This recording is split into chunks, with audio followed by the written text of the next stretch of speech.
Everyone thinks strength is loud, visible, and immediate. They chase recognition, applause, and validation. But the real power? It grows quietly, in silence, in stillness. While the world reacts, you observe. While the world rushes, you prepare. True mastery is invisible, and the awakened mind knows. What's quiet today becomes unstoppable tomorrow. There's a question that lives deep in the silence between your thoughts. A question you've carried since the moment you became aware of yourself. Why me? Why this? Why was I chosen to be human? Most people never stop long enough to ask it. They wake up, chase the clock, live and die within a routine that was handed to them. But for some, like you, something feels different. There's an ache behind the noise of life.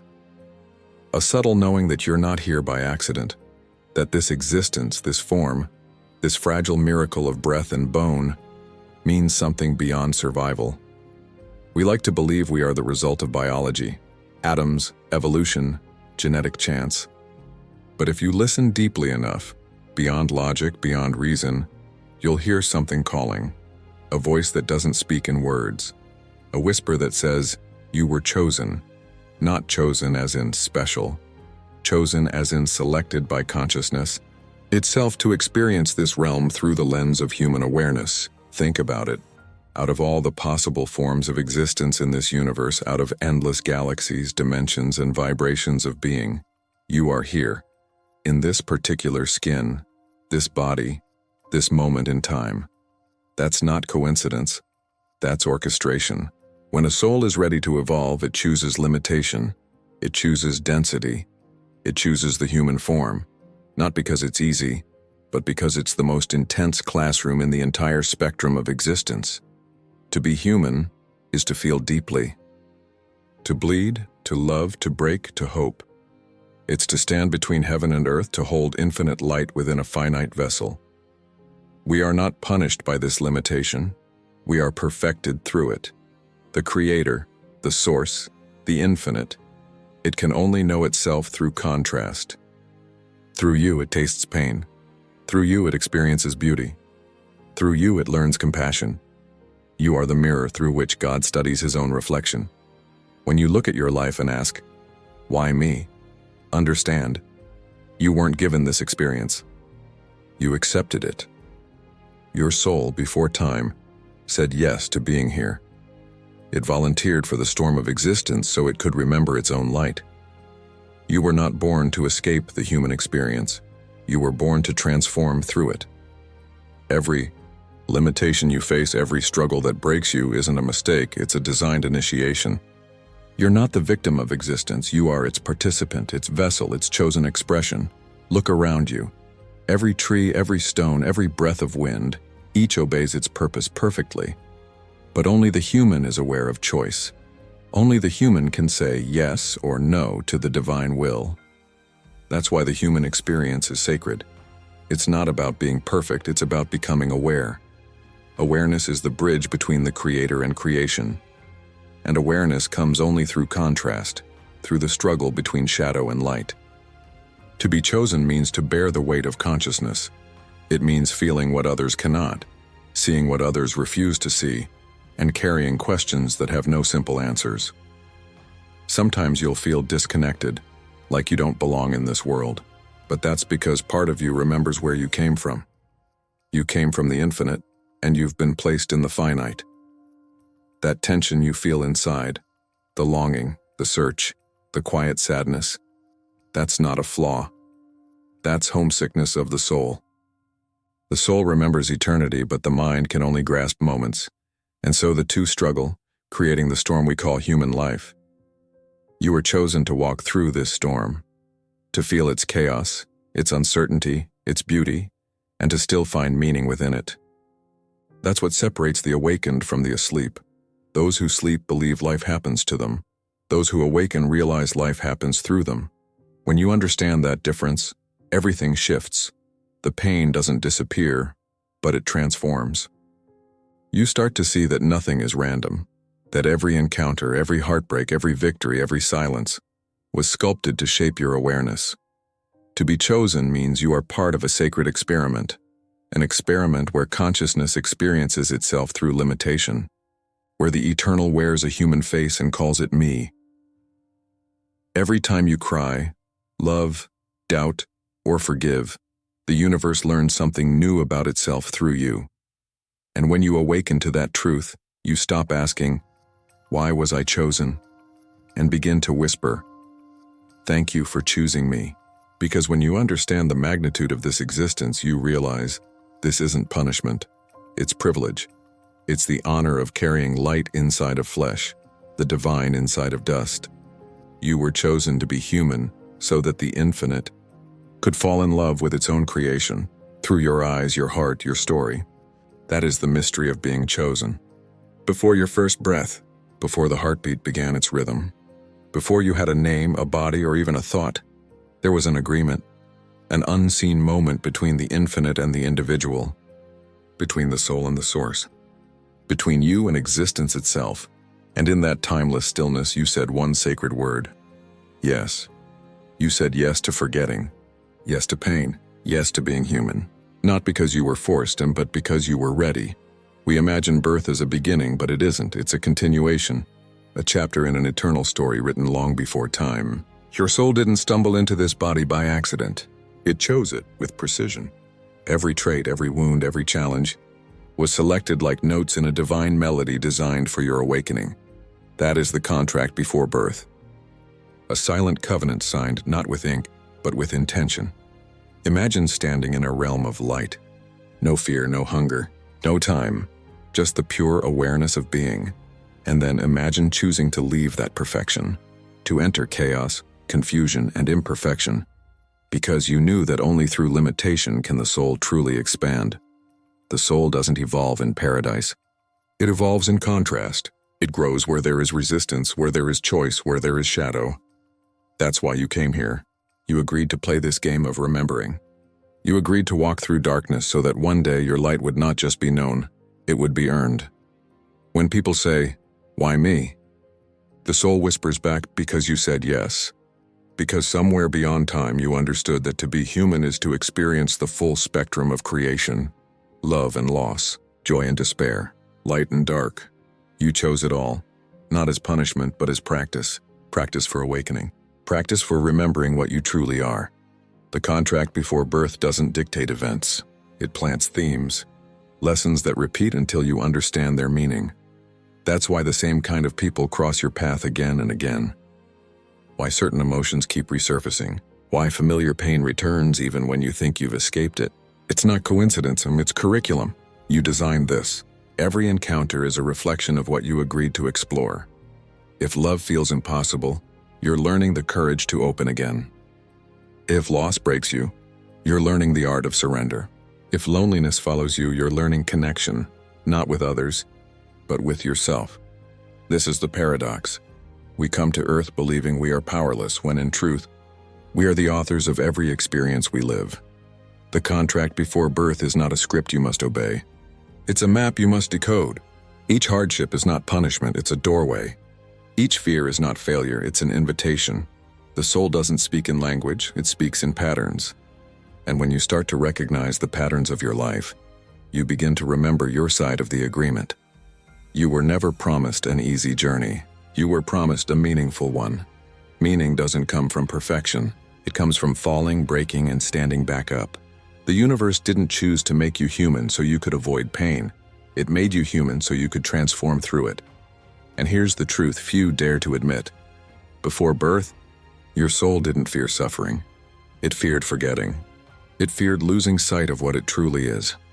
That's why so many wander through life feeling lost, because they've forgotten their yes. They've forgotten they chose this path. And in that forgetting, they believe life is happening to them, not through them.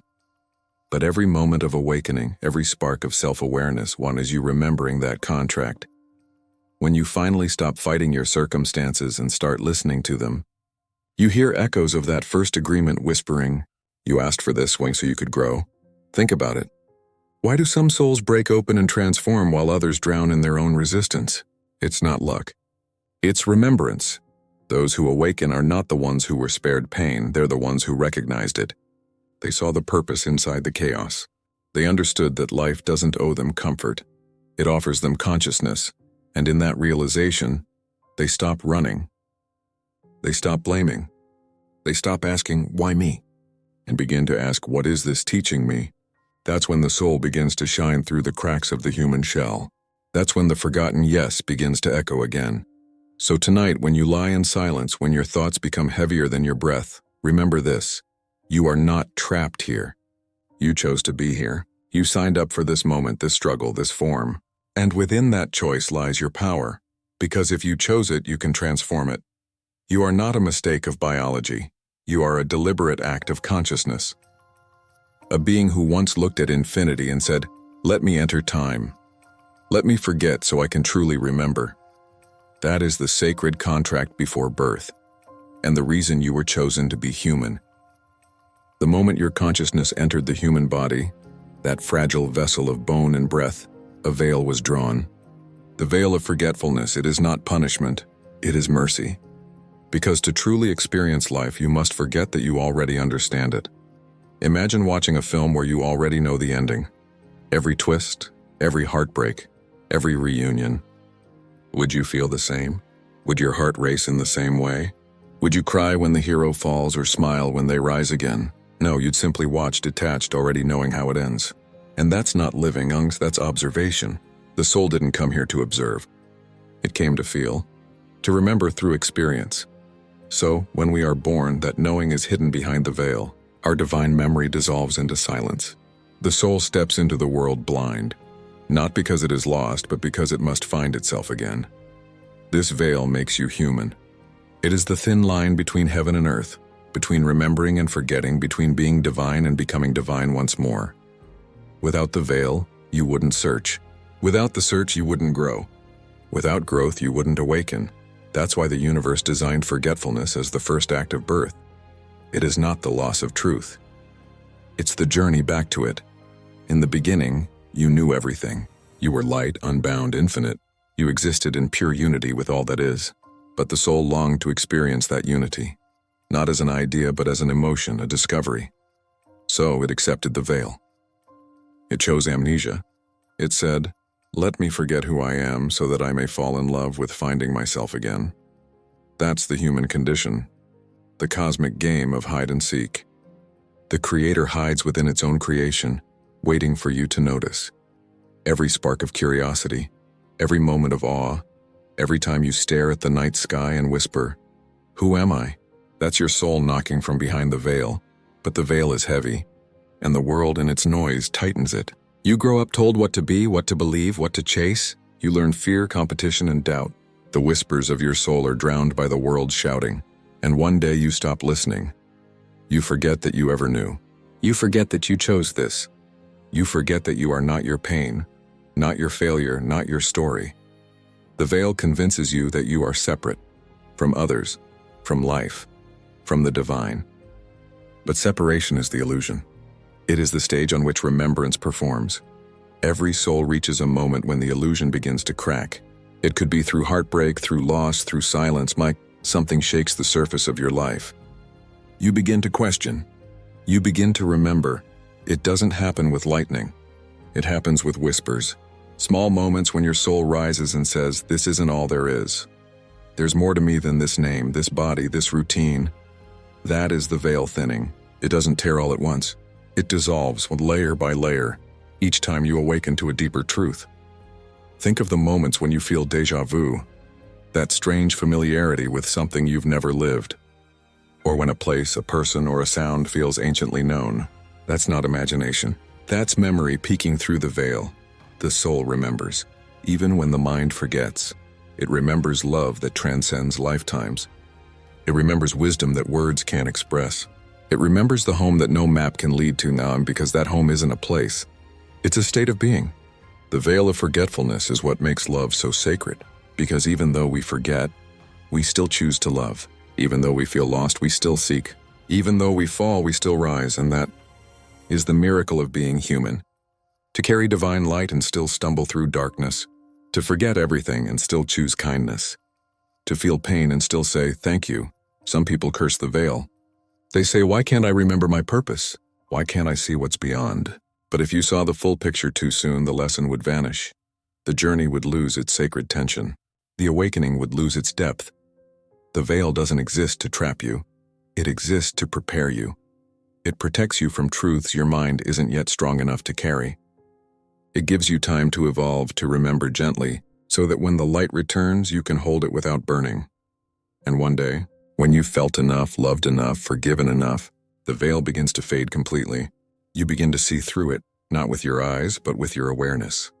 You realize the people who hurt you were teachers, the heartbreaks were awakenings, the losses were directions, the chaos was choreography. You start to understand that you never left the divine and you simply forgot you were part of it. That is the secret of the veil. You came here to forget so you could rediscover. You came here to fall so you could rise. You came here to doubt so you could choose faith not as memory but as creation. The veil isn't your enemy. It's your guide. It is the space between I don't know and I remember. Every act of awareness, every tear of surrender, every breath taken in gratitude, thins that veil just a little more, until one day, you finally see clearly, and you realize you never truly forgot. You were only pretending to, so you could remember what love really means. Every face you meet, every story you cross, every emotion you feel is not random. It's a reflection, a mirror held up by the universe, showing you fragments of yourself you haven't yet seen. This is the secret hidden within the human experience. Life doesn't happen to you. It responds to you. Every moment, every connection, every challenge is the universe's way of saying, here, look again. This is who you are. When you look into a mirror, you see your own reflection. But when you look into the mirror of life, you see your inner world reflected in everything around you. Your fears, your wounds, your hopes, your light, they all return to you through other people and situations. Because this reality is not separate from you. It is you, projected outward. That's what being human means, to live inside your own reflection. You are not just living in the universe is living through you. Think about it. When someone angers you, they awaken a piece of yourself you've buried. When someone loves you, they remind you of the softness you forgot. When someone leaves you, they teach you that your worth was never theirs to hold. Everything you experience is a dialogue between you and the divine. Every joy is a whisper saying, this is what you're made of. Every pain is a voice saying, this is what still needs healing. Nothing is random. Everything mirrors something within. But most people don't see it. They live like shattered glass, blaming the reflection instead of cleaning the mirror. They say, that person hurt me. Life is unfair. They made me angry. But the awakened ones, they pause. They look inward. They ask, why did this pain find me? What is it showing me about myself? That question is the beginning of transformation. Because when you stop fighting the mirror, you start learning from it. You begin to see that every heartbreak, every loss, every disappointment was not punishment, it was revelation. You see, being human is not just about feeling, it's about seeing through feeling. To feel deeply is to be shown who you really are beneath the surface. When you love someone and they betray you, the pain is not about them. It's the mirror showing you where you attached love to expectation. When you fail, it's not the world rejecting you. It's the mirror asking, will you still believe in yourself when no one else does? When you grieve, it's not the universe being cruel. It's love showing you how vast your capacity truly is. Everything points back to the same truth. Life is your reflection. And the moment you stop blaming the mirror, you begin to awaken. The divine doesn't teach you through words. It teaches you through experience. When you meet cruelty, it's an invitation to discover compassion. When you meet darkness, it's an invitation to remember light. When you meet silence, it's an invitation to hear your soul. We think we're here to change the world, but in truth, the world is here to change us. Because every act, every encounter, every emotion is a mirror polishing the surface of your awareness, until you can finally see your true reflection, the divine within you. Have you ever noticed how life repeats the same lessons? Different faces, same story. Different places, same emotions. That's not coincidence. That's the mirror saying, you haven't looked closely enough yet. Until you learn the lesson, the reflection keeps returning. But once you finally see it, once you stop running, everything changes. The pattern ends not because the world changes, but because you do. The reflection shifts when your perception does. That's how powerful you are. Reality bends to the consciousness that observes it. Being human means walking through reflections of yourself and calling them life. Your relationships are teachers. Your struggles are sculptors. Your joys are reminders. Each experience says something about who you are becoming. When you feel anger, it means part of you is crying for love. When you feel envy, it means part of you has forgotten your own light. When you feel fear, it means part of you still believes you're separate from the source. Every emotion is a message. Every reflection is a map. You don't have to escape the human experience. You have to understand it. The great secret is this. You are both the mirror and the reflection, both the dreamer and the dream, the observer and the observed. When you look at another person, you are not seeing them. You are seeing the parts of yourself that recognize them. That's why some people feel familiar the moment you meet them. That's why certain moments feel destined. Your soul recognizes its own reflection in others. The entire human journey is a dialogue between self and self, between the visible and the invisible, between the seeker and the source. And when you finally realize that everything is a reflection, you begin to live differently. You stop reacting and start reflecting. You stop blaming and start understanding. You stop fearing life and start listening to it. You begin to look at others and say, I see myself in you. Even the ones who hurt you, even the ones you don't understand. Because they too are fragments of the same infinite whole, playing their part in your awakening.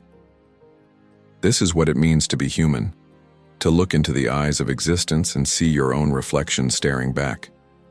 To realize that the divine isn't above or beyond, it's within, mirrored in every heartbeat, every sunrise, every act of love and loss. You are not here to escape the mirror. You are here to polish it until you can look into it and see the face of God, and realize it was your own all along. Awakening is never gentle. It comes like a storm, shaking the foundations of everything you thought was certain. When your mind starts to see beyond the veil of appearances, when your heart begins to sense the depth of reality, there is a moment, a piercing moment, when the comfort of ignorance dies and the weight of truth settles upon you. This is the pain of awakening. It is not physical, yet it cuts deeper than any wound. It is not visible, yet it changes the way you carry yourself through the world. You see the illusions that shaped your past, the relationships that misled you, the pursuits that distracted you, the moments you wasted seeking approval, recognition, or safety in the opinions of others. All of it becomes transparent. And with this clarity comes loneliness, a strange solitude that you cannot share because most people still live in the fog of their unexamined lives. You begin to feel like a wanderer, a traveler between two worlds, the world you knew and the one you are beginning to inhabit. This pain is subtle at first. It whispers in quiet moments when no one is watching. You notice how your joys feel less vibrant, how the routines that once comforted you now seem hollow, but it grows and it demands confrontation. You cannot turn away. You cannot ignore it. The mind, once satisfied with surface-level understanding, now craves depth, and the heart, once distracted by trivial attachments, now aches for truth. You realize that nothing external can satisfy this new hunger. Wealth, recognition, even love, it all feels insufficient. Because what you are craving is alignment with your true self, the part of you that has been buried under years of conditioning, distraction, and fear. Many try to resist this pain, to mask it with busyness or denial. But avoidance only prolongs the suffering. The awakened mind knows that the only way forward is through the storm, not around it. And so you begin to sit with your discomfort, to look directly into the shadows of your psyche, to acknowledge every fear, regret, and unresolved wound. You may feel despair, confusion, even doubt. Am I losing myself? You ask, am I breaking? But in reality, you are only shedding the layers that were never truly you. The pain of awakening also comes from recognition of your own power and responsibility. You see that your thoughts shape your reality, that your beliefs create your world, and that the life you have lived so far is a reflection of unconscious patterns. This revelation is liberating but also terrifying. With freedom comes responsibility. With clarity comes accountability. You can no longer blame circumstance, society, or others. The truth stares back at you. You are the architect of your mind, and now you must choose consciously what to build. And yet, despite the pain, there is a subtle thrill in awakening. A quiet exhilaration pulses through your veins, a confirmation that something in you has shifted, that you are beginning to step into a reality beyond illusion. You are learning the language of your own soul, the deep rhythm of your consciousness, and the weight of this learning is profound. Pain and growth are inseparable here. You are being remade quietly and visibly, profoundly. The awakened path is not glamorous. It is not comfortable. It does not offer instant validation or external applause. It is a solitary journey through the hidden chambers of your mind, where the ghosts of your past, the fears of your present, and the possibilities of your future converge. And yet, for those willing to endure it, there is a reward beyond description. The emergence of a mind and spirit that cannot be shaken, a clarity that cannot be stolen, a power that does not need recognition to exist. Remember, the pain is a signal, not a punishment. It is the mind and soul recalibrating, shedding illusions, and preparing you to stand fully awake in a world that is still largely asleep. To resist this pain is to resist growth. To embrace it is to step into your own becoming. Every tear, every sleepless night, every uncomfortable confrontation with your own shadows is a thread in the tapestry of your awakening. It is the fire that forges the gold of your consciousness, and though it burns, it purifies. So lean into it, sit with it, feel it fully, and let it guide you. The pain of awakening is not a curse. It is the invitation to rise. It is the hand that points you toward your true self. And once you accept it, once you walk through it, you begin to understand something that few ever realize. The world may never understand you, but you will finally understand yourself. And that is a power no external force can ever take away. The pain of awakening is the crucible. Endure it, and you emerge not broken but brilliant, not weak but unshakable, not lost but fully found. There is a power in stillness that the restless world will never teach you. In a society that glorifies noise, busyness, and the constant need to react, stillness is often mistaken for weakness, inactivity, or indecision. But those who have walked through the storm, who have endured the pain of awakening, understand a profound truth. Stillness is strength.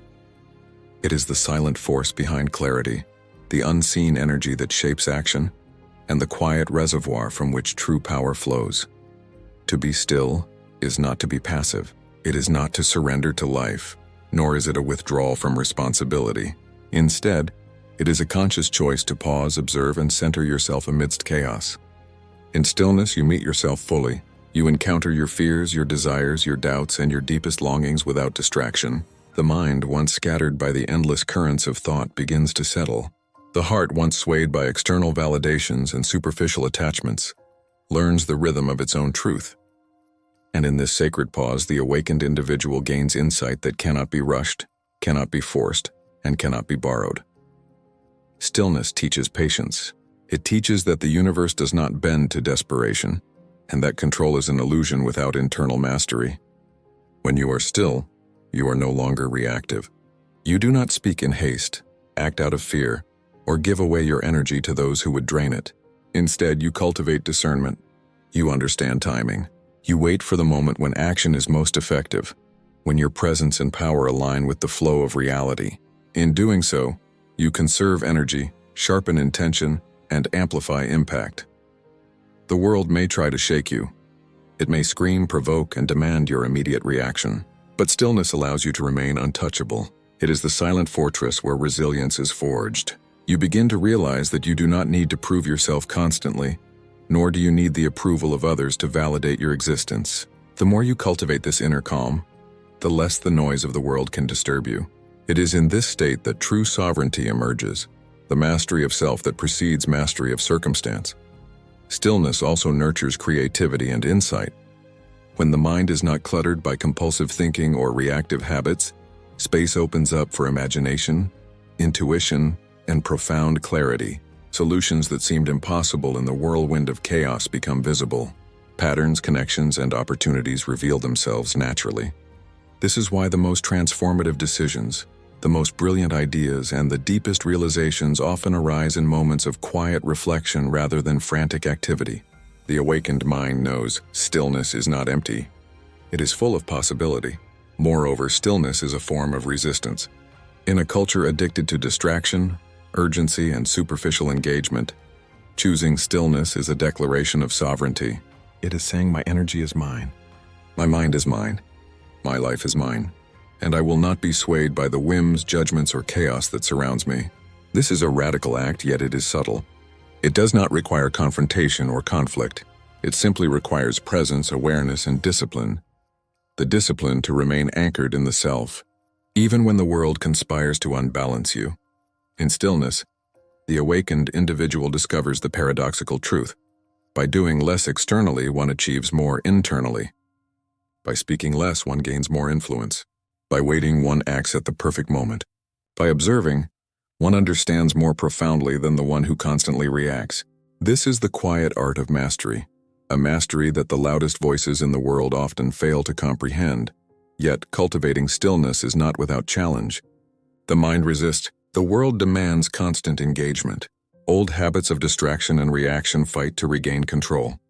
But every moment spent in deliberate pause, in mindful observation, strengthens the neural pathways of focus, patience, and discernment. Every breath taken with awareness builds resilience. Every silence held with intent increases your invisible power. And over time, stillness becomes your default state. Not a temporary refuge, but the foundation of your being. When the awakened individual fully embraces the strength in stillness, life begins to flow differently. External pressures no longer dictate emotional responses. Chaos no longer steals clarity. Other people's judgments no longer define worth. Instead, action becomes deliberate, influence becomes authentic, and energy becomes aligned. Stillness is no longer a pause. It is the platform from which greatness is launched. The world may never see this power. It may mock, misunderstand, or even fear it. But that is irrelevant. The awakened individual knows that true power does not seek attention. It does not require validation. It simply is. Quiet, undeniable, unstoppable. And so the strength in stillness becomes a guiding principle. In silence, you prepare. In observation, you understand. In patience, you grow. And when the time comes to act, you move with the precision, clarity, and unstoppable force of one who has mastered not the world, but themselves. Stillness is strength, silence is power, and the awakened mind knows. By mastering inner calm, one masters everything that truly matters. Master your stillness, and you will master everything that truly matters.